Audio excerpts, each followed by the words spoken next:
Satreskrim Polresta Malang Kota berhasil menangkap seorang guru tari di Kota Malang lantaran menyetubuhi dan mencabuli 7 orang muridnya. Dalam melakukan aksinya, pelaku memperdaya para korban dengan alasan meditasi agar mampu menari dengan baik. Pelaku berinisial NY ini ditangkap polisi usai melakukan persetubuhan dan pencabulan terhadap 7 orang murid di sanggar tari miliknya. Korban kejahatan NY rata-rata berusia 12 hingga 15 tahun. Pelaku ditangkap usai orang tua korban melapor ke Polresta Malang Kota. Meski sempat mengelak, namun hasil visum dan keterangan korban menguatkan perbuatan bejat NY.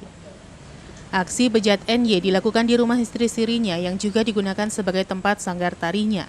Persetubuhan dan pencabulan dilakukan saat istri sirinya sedang tak berada di rumah. Sanggar tari pelaku sendiri sudah 5 tahun berdiri di Kota Malang. Dalam menjalankan aksinya, pelaku NY menggunakan modus meditasi agar muridnya bisa menari dengan baik. Namun bukannya meditasi, NY justru menyetubuhi 6 siswi dan mencabuli 1 siswi lainnya. Akibat perbuatan yang dilakukan, pelaku akan dijerat dengan Undang-Undang Perlindungan Anak dengan ancaman hukuman maksimal 15 tahun penjara. Polisi juga menghimbau masyarakat yang merasa menjadi korban untuk segera melaporkan ke kepolisian. Adanya kejadian dugaan persetubuhan dan pencabulan terhadap anak. Kami menerima ada 7 laporan dari orang tua maupun keluarga korban, di mana kejadian tersebut dilaporkan pada tanggal 17, 18.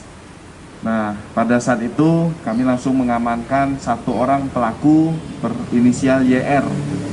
Usia lebih kurang 37 tahun, warga Kota Malang. Nah, yang bersangkutan dengan modus melakukan meditasi, suatu ritual dalam pelaksanaan suatu tarian jaranan kepada para korban. Korban dibawa ke dalam suatu kamar, itu diraba, dilakukan pencabulan, bahkan disetubuhi. Dari 7 korban, itu ada 6 yang disetubuhi dan dicabuli, dan 1 mendapat perlakuan pencabulan.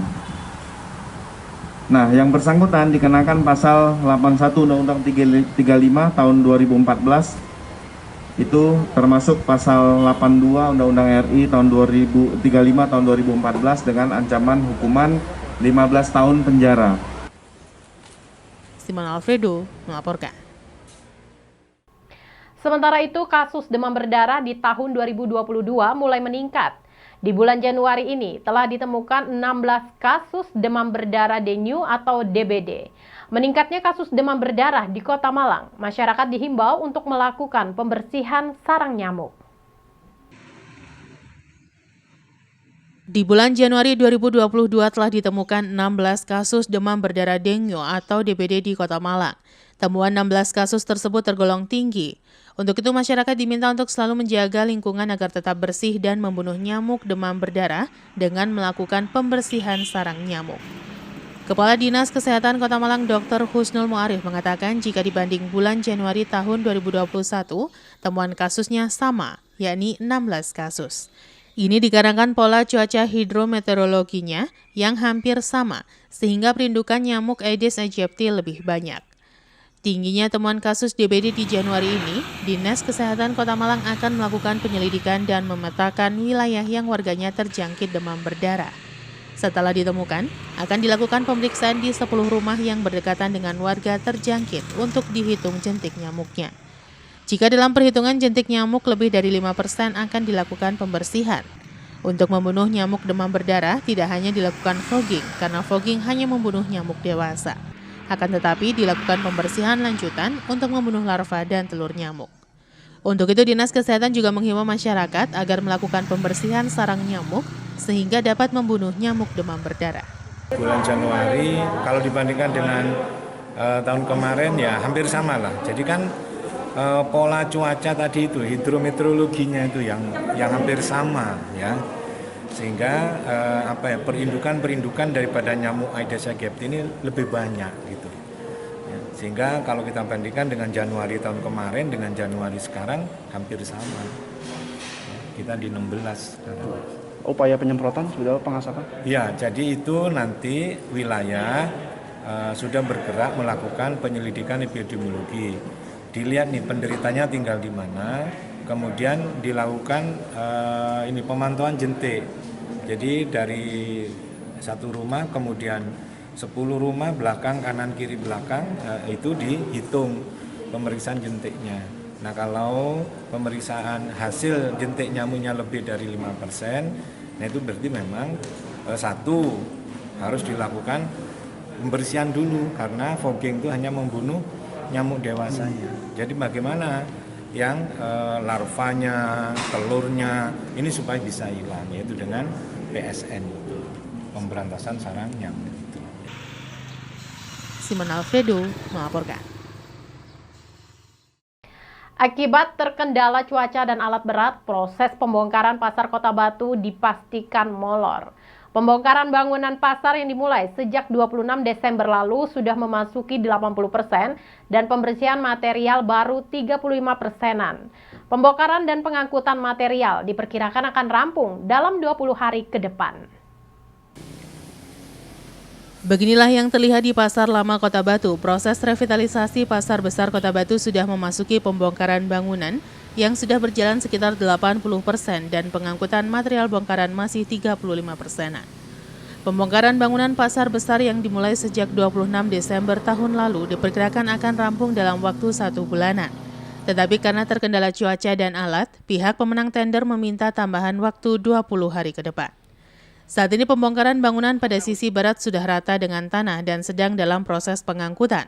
Area sisi barat ini yang akan menjadi awal pembangunan Pasar Besar Kota Batu, sehingga pemerintah Kota Batu meminta pemenang tender untuk segera melakukan pembersihan material sepanjang 80 meter, agar pasar besar bisa segera dibangun.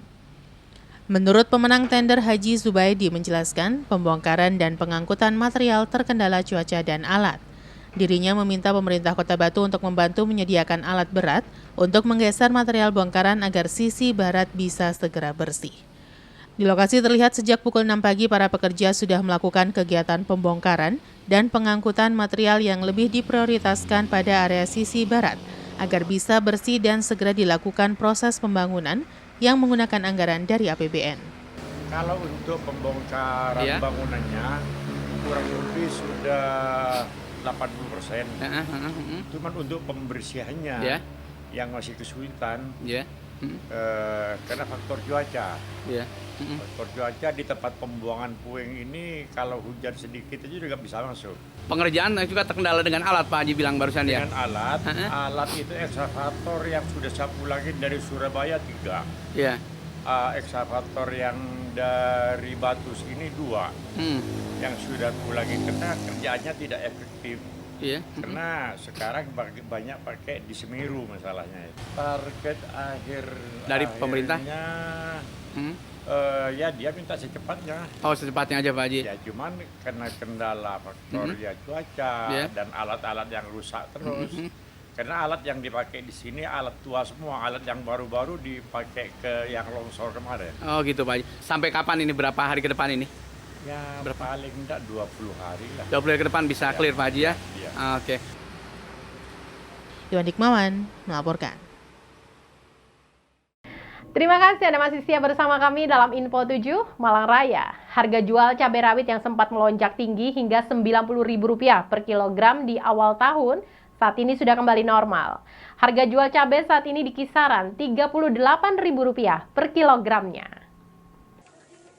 Harga jual cabai rawit saat ini kembali normal setelah sempat mahal di awal tahun 2022. Harga jual cabai rawit saat ini di kisaran Rp38.000 per kilogram. Menurut pedagang, harga cabai yang sempat mencapai Rp90.000 per kilo di awal tahun 2022 saat ini kembali normal. Turunnya harga cabai terjadi di awal pekan kedua bulan Januari. Harga cabai terus turun setiap hari hingga saat ini menjadi Rp35.000 per kilogramnya. Sedangkan untuk cabai merah besar dari sebelumnya dijual dengan harga Rp40.000, kini turun menjadi Rp20.000 per kilogramnya. Normalnya harga jual cabai ini dipengaruhi stok di pasar yang melimpah dan pasokan dari petani yang juga lancar.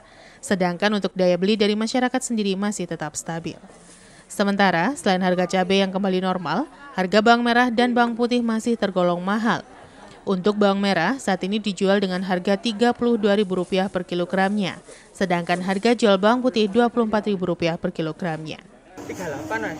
38. Tapi ya banyak macamnya aja. Ini kan cabai lokal sini Duh, Mas, ini harganya nurun Mas ya? turun. Mulai kapan Mas turunnya ini? Mulai habis tahun baru itu 3 hari. Setelah tahun baru kita turun. Itu sudah menurun. Menurunnya mulai berapa Mas awalnya dulu? Dari berapa ke berapa? Kan pas sekitaran tahun baru, dari malam tahun baru sampai 2 hari setelah tahun baru itu kan memang mahal. Sempet sampai 80 90.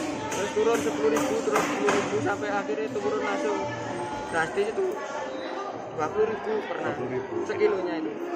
Mas, penurunan ini biasanya disebabkan apa Mas? Biasanya? Memang stok barang sudah banyak. Oh gitu. Tapi biasanya memang menjelang akhir tahun ya yang harga lonjak ya? Ya kak, kadang kalau hujan gitu kan ya. Oh gitu. Kalau Mas. ada cabai masuk ke sini ya langsung larang. Mas, yang selain cabai rawit ya, yang turun apa saja Mas kebutuhan pokok ini? Cabai besar turun. Oh bumbu turun. Kecuali berambang sama bawang naik. Dari para pembeli terkait dengan menurunnya cabai rawit ini seperti apa Mas? Sama aja kan. Sama aja ya. Oke, dari pembelinya juga tetap sama Mas? Atau lebih ramai ketika harga turun? Ya kan bukannya lebih rame ya. Biasanya kalau mahal kan biasanya beli setengah kilo dikurangi jadi mas. Pengaruhnya gitu-gitu aja. Oh gitu. Simon Alfredo melaporkan. Sementara itu, akibat terkendala cuaca, biaya perawatan tanaman apel semakin besar, khususnya untuk obat-obatan. Kondisi ini terbalik dengan harga jual apel di tingkat petani yang mengalami penurunan, sehingga berat bagi petani untuk bisa mengembalikan biaya yang sudah dikeluarkan. Beginilah yang terlihat di kawasan lahan pertanian apel di kawasan Junggo Bumiaji, Kota Batu. Tanaman apel jenis Ana dan mana lagi banyak ditanam, hanya saja serangan hama penyakit busuk buah yang diakibatkan jamur Gloeosporium sp ini masih banyak terjadi. Kelembapan dan kurangnya intensitas matahari mengakibatkan jamur ini berkembang cepat terlebih pada saat musim penghujan. Akibatnya, biaya yang dikeluarkan akan semakin meningkat, khususnya untuk obat-obatan yang semakin mahal. Kondisi ini terbalik dengan harga jual apel yang masih rendah di tingkat petani. Sebelum tahun baru, harga apel jenis Ana di kisaran Rp2.500 hingga Rp3.000 per kilogram dan sempat naik pada minggu pertama awal tahun baru di kisaran Rp6.000 dan kini sudah turun kembali di kisaran Rp5.000-an per kilogram. Menurut salah seorang petani menjelaskan, akibat faktor cuaca biaya perawatan semakin meningkat dan bunga apel mulai mengalami kerontokan sehingga berpengaruh pada volume hasil panen. Di lokasi terlihat kawasan kebun apel di Junggo Bumiaji yang stok apel siap panennya masih belum banyak dan menunggu beberapa bulan lagi untuk siap panen. Serta di lokasi lainnya terlihat cukup banyak bunga apel yang rontok akibat faktor hujan dan kabut. Hujannya terus-terusan Pak ya. Pak, pengaruhnya ke apel seperti apa nih Pak? Ya penyakitnya banyak. Apa aja Pak penyakitnya saat ini Pak? Tutul itu. Hah? Hujan tutul. Ya? Obatnya nggak ada. Nggak ada Pak ya? Nggak ada, Pak, ya. kemudian bunga juga banyak yang rontok juga Pak ya? Ya hujan ini. Pengaruh hujan Pak ya? Pengaruh hujan ya. Heeh. Itu kalau apel kebanyakan apel ini ya, Ana. Ana ya? Ya. Apel sama Ana lagi juga banyak Pak ya? Banyak. Pak, untuk harga sekarang berapa? Harganya mana lagi 5.000. Kemudian Ana 4.000. 4.000. Iya. Pas sebelum tahun baru itu kan lumayan. Iya, harganya turun tahun baru. Saat ini turun Pak ya? Iya, turun. Sudah berapa lama turunnya Pak? Wah, udah lama. Sudah lama. Udah lama. Pak, kalau harga segitu gimana untuk Iya. obat-obatan cukup? Bangkrut itu. Kan? Tadi bangkrut. Petani rugi Pak ya? Rugi. Tapi kan Bertahan.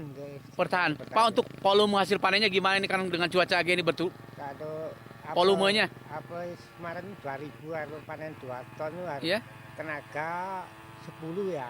Iya. 1 juta makannya, rokoknya. Hmm. Paron. Oh, berarti anu, Pak ya?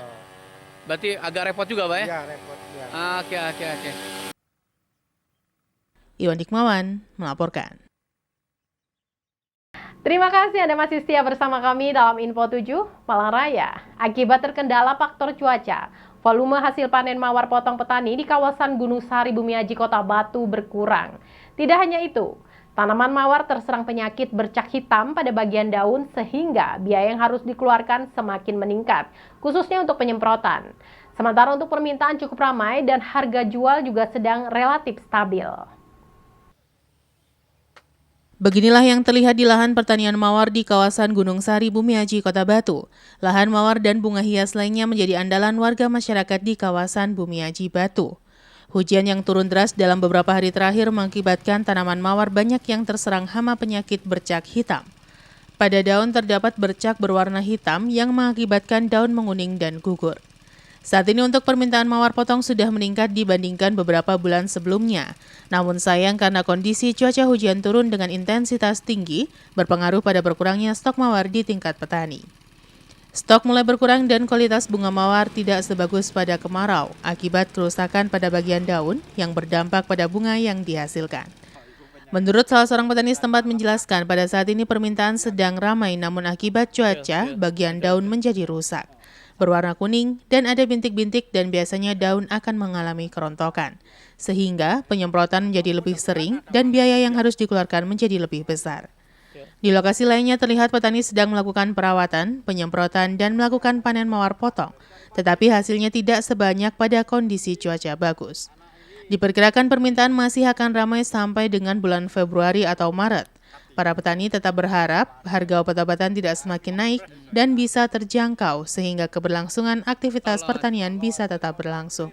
Karena musim hujan, apalagi hujannya malam ya, nggak tahu kabutnya itu menurut akhirnya menimbulkan penyakit tutul itu di daun. Pak, kalau tutul daun pengaruhnya ke apa nanti, Pak? Kalau tutul daun itu pengaruhnya nanti akhirnya rotok ya. Setelah rotok terus tidak pertumbuhannya untuk terubus lagi itu sulit. Oh sulit Pak ya? Pak, berarti kalau sudah kayak gitu berapa persen Pak hasil panen berkurangnya Pak? Volumenya? Kalau sudah kena begitu minimal ya 30? 50 sampai 30% ya. 30% Pak. Pak, untuk saat ini gimana untuk permintaan Pak bunga? Kalau permintaan sementara ruame ini. Ruame Pak ya? Ruame ini. Hanya anunya buat ya ketersediaannya? Pertumbuhannya untuk mawar kurang. Ketersediaannya kurang berarti Pak? Karena produksi tidak bisa banyak saya pengaruh cuaca ini ya. Pak, berarti untuk penyemprotan lebih banyak lagi Pak berarti? Iya, tapi ya harganya enggak apa ya. Istilahnya enggak naik tapi ganti. Ah gitu, ganti harga. Pak, berarti dalam 1 minggu kalau kondisi normal berapa kali penyemprotan? Saya tetap karena ngiri tenaga ambil biaya ya. Saya fokuskan tetap 1 minggu saya semprot. Tapi yang untuk yang lain tetangga itu ya ada yang 2 kali barang sampai 3 kali 1 minggu. Ya karena pengaruh ini Pak cuaca gini Pak ya. Iwan Dikmawan melaporkan.